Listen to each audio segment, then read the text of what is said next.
Hey there, welcome to SI Now. It is Tuesday, November 15th, and I'm Maggie Gray. This Saturday, we're likely to see history made in college football. Florida State running back Dalvin Cook is just 19 yards away from becoming the school's all-time leading rusher, breaking the record set by Warrick Dunn. So let's get the thoughts of Dalvin Cook as we welcome him to SI Now. Dalvin, take us back to Friday night, the first Friday night game at Doak Campbell Stadium since 1957. Over 73,000 Seminoles fans hoping to see history. You get within 19 yards of the record, and Coach Jimbo Fisher pulls you out of the game. You don't even play in the fourth quarter. How much did it hurt to get taken out of that game?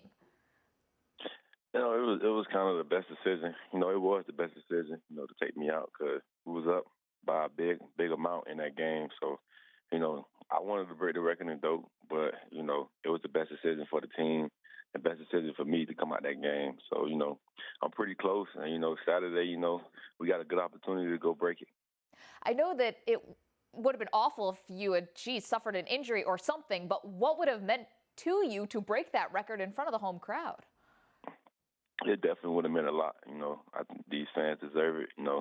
They do a good job of bringing the energy to Doak and just, really just setting a good atmosphere for us to go play in Doak. So it would have been great for this fan base and, for this organization over here, So I wanted to do it in front of my fans. Well, hopefully you have some fans in the Carrier Dome this Saturday, because when you eventually break the record, what do you have planned? Really just go out there and just execute, and that's the game plan. We 19 yards away from the record. It's going to come within a matter of plays, so just go out there and execute the game plan Coach Fisher got set up, and, it'll come. Just let it happen. There's another record that you are within striking distance of achieving. You're only 4 touchdowns away from breaking Greg Allen's school record of 44 career touchdowns. It's not getting as much attention. Which record will mean the most to you?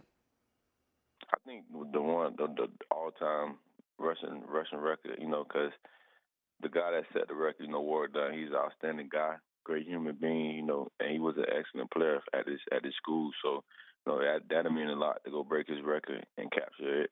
It's been set 20 years ago. So, and it was set by a great guy. So, just to be mentioned with him, I'm just a blessed human being. You've said before how much he has meant to you. You've spoken to him several times. We've seen him on the sidelines at games. But I got to ask you about this team. You have 3 losses on the season, so the Seminoles are not going to be considered for the college football playoff. I'm not breaking any news to you there. So what are you measuring this season by? What will it take for you to consider this a successful, Seminole season? I think it's the way we go play football. And, at Florida State, it was a high standard set for us before we even got here. And, this team, we realizing it. And I've been seeing this team grow every week and accept the coaching every day from the coaches we have here. And the way we go play football for these next 2 games and following up to the bowl game is going to measure our season. And, we just got to go out there and just lay it on the line every Saturday. And I think this team is starting to realize that. So, that's going to measure our season, the way we go out and play football from now on. Showtime is following the Seminoles for a series called A Season with Florida State Football. And you said on a recent episode about the Heisman Trophy hype you were getting, you said, I had to soul search a little bit this summer and in the spring. Getting the hype for the Heisman, being a guy who could win it, I kind of got caught up in it a little bit, kind of like shied off from me still working hard and what got me to this point. Dalvin, what have you learned about yourself dealing with that Heisman hype? You kind of figure things out, and you kind of sit back and think I got to this point by working hard and doing the little things right, and the hype is gonna be there no matter what. And I had to realize that everybody gonna have their own opinion, and you just got to keep working hard, and that's what I did. I just went back to the basics and worked hard. What got me to this point, and everything's going to happen if it's going to happen. So if I work hard and just do the little things, it'll happen for me. And I had to just realize that, over the summer and the spring. How do you feel about the race now? Do you think you still have a chance? I just got to go keep playing football, The guys in front, Lamar and those guys, they playing great football, But I just, put my head down and just keep going to work and just being a great football player and being a great teammate. You're going to get a whole new round of hype because the NFL Combine and the draft are really going to be here before we know it. What did the Heisman hype teach you about dealing with expectations, whether those are your own, Dalvin, or those from the outside? Like I said, it'll teach you a lot. It'll teach you a life learned lesson. Just don't shy away from the little things. Just stay the course and just keep working hard. And you'll get the results you want no matter what. You can keep working hard and just being yourself. You're gonna get the results you want no matter what the opinion is. Several mock drafts have you as the second running back off the board after Leonard Fournette, and I'm curious to know, how competitive are you? Can you make the case that you should be the first running back drafted? I just go out there and compete and just do a great job of going out there and just put my team in the best position to win games. And I'm gonna just let my own field play. Just do the rest of my talking. I work hard enough to go out there and show the world the type of talent God blessed me with, and I'm gonna just keep doing that, and hopefully the outcome is what it is. I like that you just immediately started laughing when I asked you that question about Leonard Fournette. Listen, Dalvin Cook, really wish you the best of luck this Saturday against Syracuse. We expect you to break the record. If you indeed do, we're wishing you all the best. Thank you. Thank you so much. All right. Appreciate it. Moving to fantasy football, and it's official. I am dead last in the SI Video Fantasy League. Maybe I should be paying more attention to Michael Beller.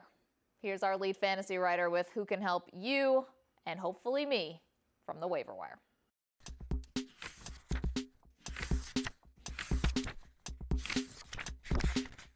Running backs are at the center of the Week 11 waiver wire, with injuries still creating opportunities across the league. We start, however, with a player who returned from an injury of his own last week. James Starks played for the first time since a knee injury he suffered in Week 4.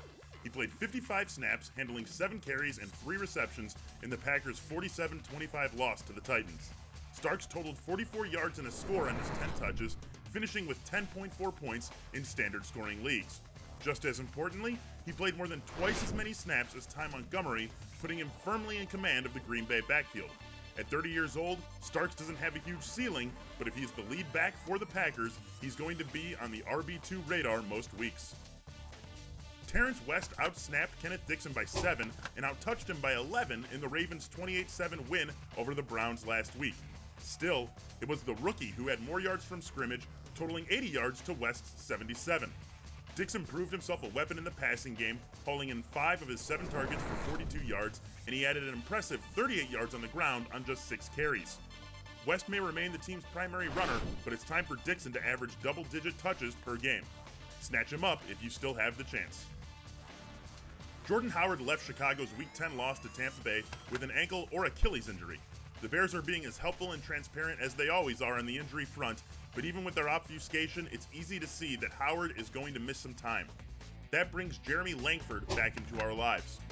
The second-year player out of Michigan State began this year as the Bears starter, but gave way to Howard because of an ankle injury of his own. Kadeem Carey is in the mix as well, but it's likely that Langford starts again for the Bears when they visit the Giants this Sunday. That gets him back onto the RB2 radar. Finally, Matt Ryan and Phillip Rivers owners may need to turn to the quarterback stream, with Atlanta and San Diego on bye in Week 11. The sub 50% owned options aren't great, with Ryan Tannehill looking like the best of the bunch.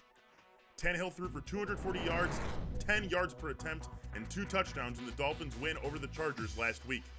Tannehill and the Dolphins take a trip to Los Angeles to meet the Rams in Week 11. It's not necessarily the greatest week to be streaming a quarterback, but Tannehill rises above the rest for Ryan and Rivers owners. That'll do it for the waiver wire heading into Week 11. I'll be right back here with you all on Friday to talk stardom or situm. Until then, happy hunting on the wire.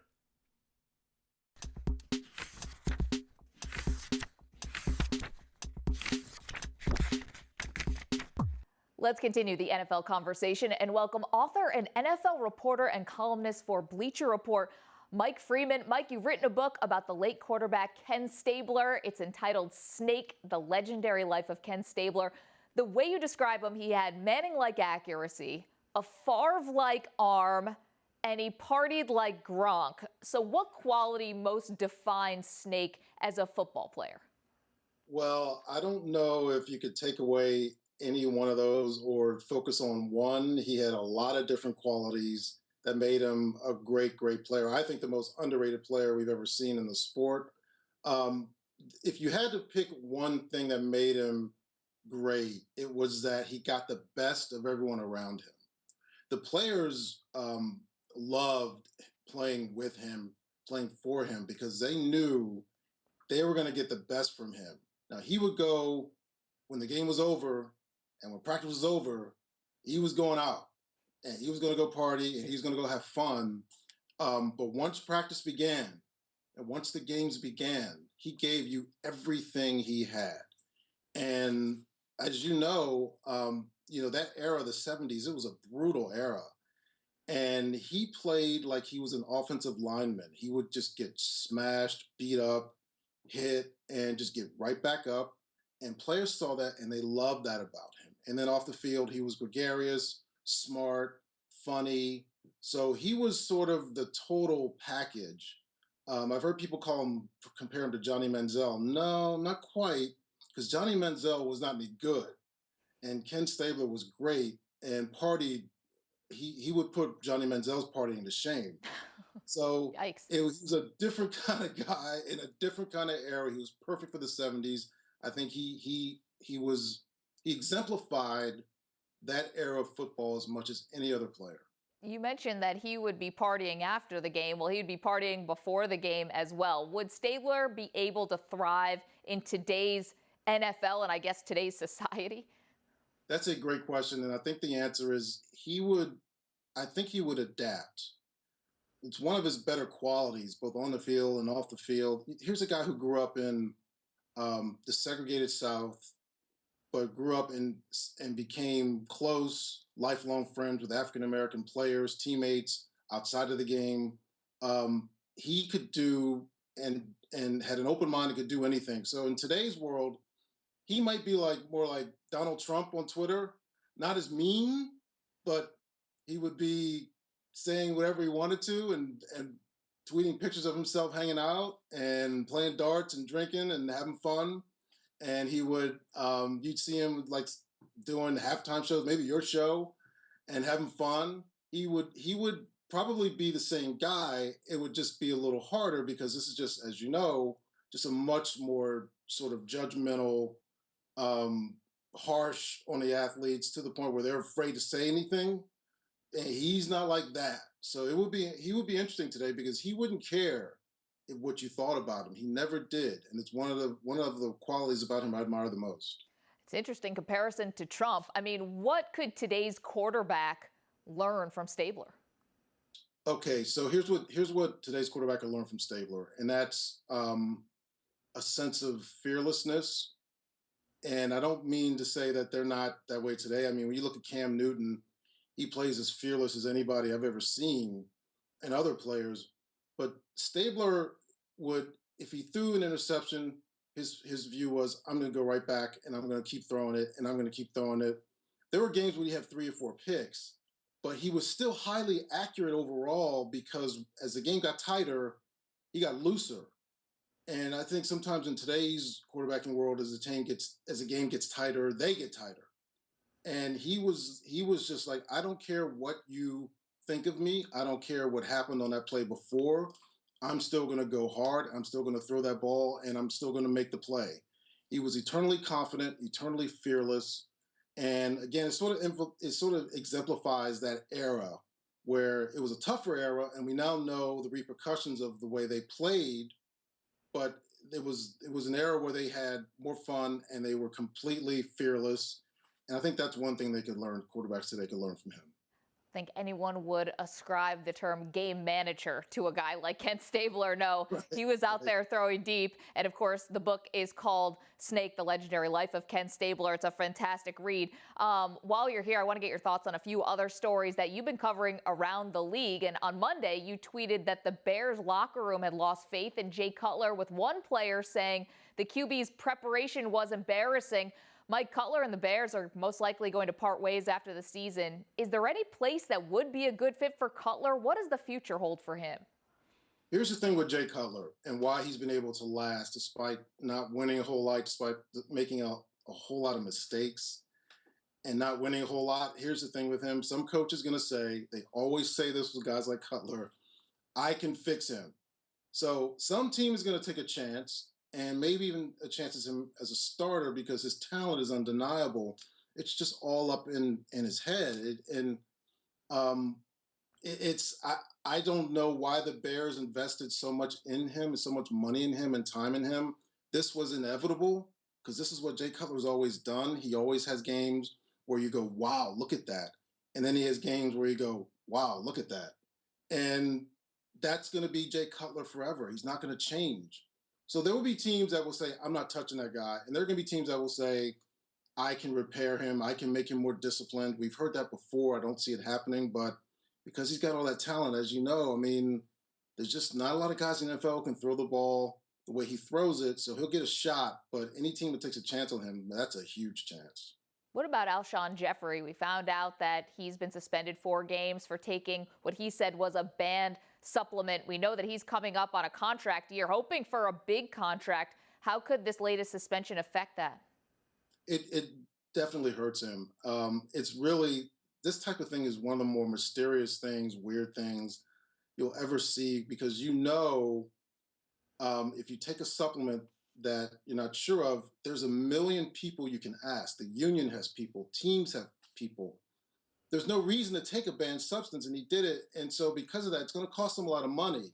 But he's so good, he's going to find a place to go. It's just not going to be the big kind of money he thought it was. This really hurts him.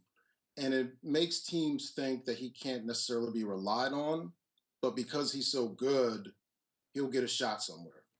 Mike Freeman, columnist for Bleacher Report, author of the new book about Ken Stabler. Mike, appreciate your time. Thank you. Congrats on the book. Thank you. I really appreciate it. Thank you. Okay.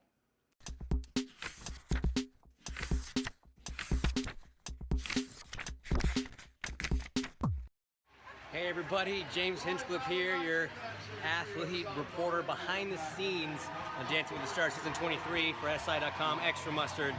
We're here, it's the semifinals now. We've made it this far, and it's been a crazy ride. We're here in the red room. Oh, look at this. Hey Jenna, how was tonight? Good. Yeah? I'm sorry, I'm naked. Oh, whoops. I didn't know that's what down in the red room. That's Alan. He's about to go on. I'm not going to tilt the camera down. You don't want to see that. But it's been a hell of a night. Everyone's definitely bringing their A game in semifinals, trying to get to the finals. My lovely partner returned. And look at this little nugget. All 10s, right? The whole night? All 10s all night. The whole night. Miss perfect score. How was our night, darling? Unbelievable. This one just blew me away tonight. Like, amazing. Like, who are you? So we did our tango. I think he's lying. I think he's danced. No, I haven't danced. What was, oh, I'm sorry. The girls know. The girls know. I'm sorry. You've got to learn. You're right. I'll leave this experience better at taking selfies, I promise. What was unique about our Argentine tango? I was blindfolded. And why did you think that was a good idea? No idea. I'm crazy. You know, I'm a little bit crazy. Yeah. And the truth is, there have been some incredible Argentine tangos this season, and I just trying to find a way to make ours different and special. It was very different. So by trying to make it different, she basically tried to re-injure herself first night back on the dance floor. No, it's because I trust you. There's your first mistake. No, it was a good thing. It was good. It was great.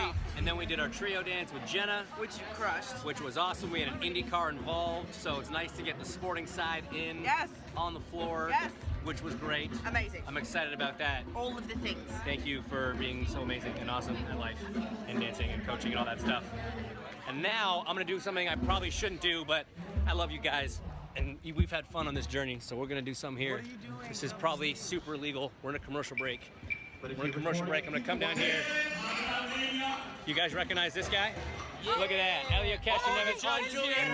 The judge is here. The boss is here, Elio. What do you think of the show so far? I think you're kicking some butt, man. I'm here. This is my boy. I appreciate that. This is my girl. Yeah. This is my boy. Love it. So, are you voting? Right now, yes. All right, he's gonna pull out his phone. He's gonna vote. I love it. I love it. So now, how am I doing? You're doing great. I feel like this is illegal. We don't want to break any more rules. I'm already breaking a couple. Thank you so much for coming out today, my friends. And thank you guys for tuning in, for watching every week. This is James Hinchcliffe, your backstage athlete reporter for SI Now and Extra Mustard. Wave, everybody.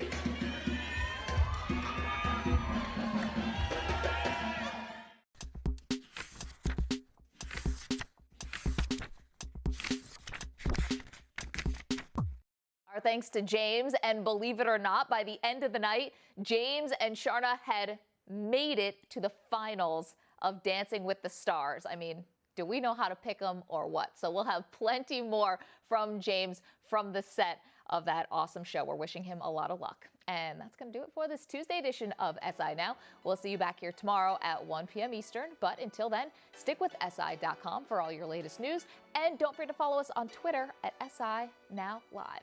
Have a great afternoon. We'll see you tomorrow.